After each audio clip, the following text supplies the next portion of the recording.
So guys, today mag-start tayo ng ating fall gardening. Magtatanim ako ng pechay, ng carrots at saka ng snow peas. Baka yung snow peas mamayang hapon pa.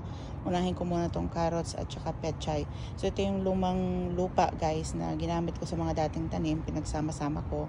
And then inamend ko siya, nilagyan ko siya ng organic fertilizer para hindi na ako bibili. Kasi too late na kung magko-compost pa ako dahil yung compost ko hindi pa rin siya ready.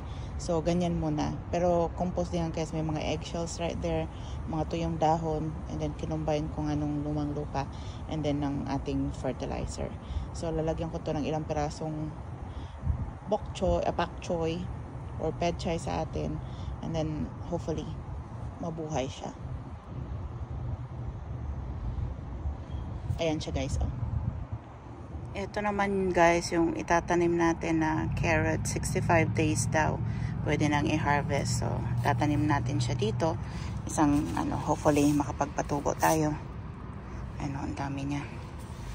Okay, ayan, sana mapalago ko to kasi apakamahal lang pechay dito sa amin, parang $1 something yung isang piraso. So sana mapalago ko yan.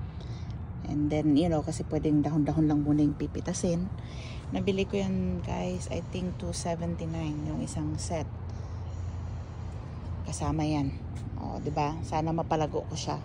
Para may pipitasin tayong pechay habang fall. Kasi hanggang fall lang yan siya eh. Ang alugbati natin. O. Pero dadalhin ko na to sa kabilang bahay. Bukas siguro. Pag naano niya na yung dito, dadalhin ko na yun sa kabilang bahay. So, yan guys. Guys, sinusubukan ko magpatubo ng bok choy. Yeah, this is baby choy. 50 days lang daw to guys. So, ita-transplant natin to pag tumubo na. So, yan yun. Isa kasi to sa mga favorite veggies ko. Medyo may kamahalan. And nung spring, hindi ako nakapagtanim nito. So, tingnan natin kung magiging successful ba ngayong fall gardening. 50 days. So, September na 8 ngayon. October 8, 1 month. So, November, saktong-sakto. November, before yung frost. Kasi alam ko ang aming frost dito, first frost is around November midweek. So, tama-tama to. Sakto to. So, sana mabuhay ko to within that time period. Pwede ko naman siyang itabi sa medyo ilagay ko siya sa lilim para pagka hindi siya masunog sa frost. Pero hopefully sana ma-harvest ko muna siya or sana maging successful at least. Subukan natin. Gagawa pa ako ng isa. Yan muna sa ngayon. Mamayang hapon magtatanim ako uli.